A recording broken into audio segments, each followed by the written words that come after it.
was pronounced, I was thinking that it was absolutely inconducive with my perspectives and also my thought and thinking, because while I was just going through entire evidence and while arguing the matter before the court of law, in fact, I was confident that that would be admitted and accepted by the court, because such a fashion the evidence was tendered in the court.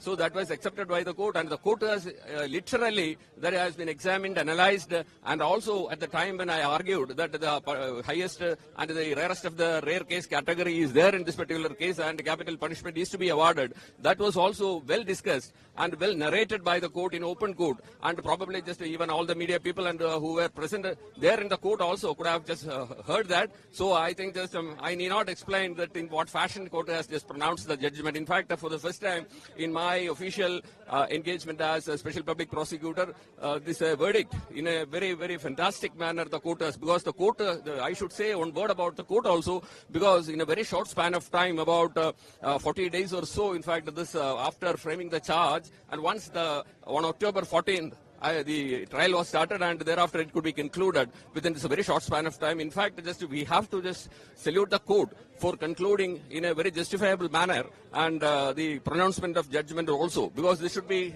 it should set a history and a model to the judiciary. In fact, I say that.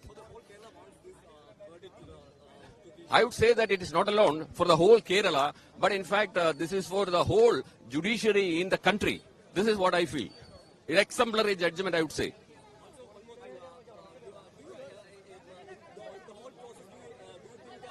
Capital punishment needs to be got by the Bhishma and also to the Nirman Kumar, third victim.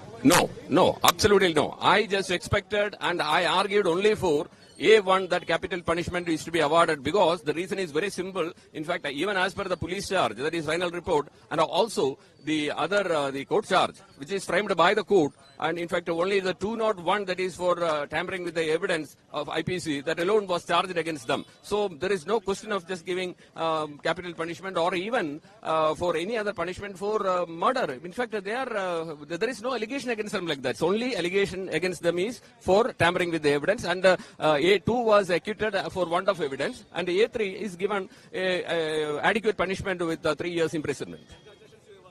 Thank you so much.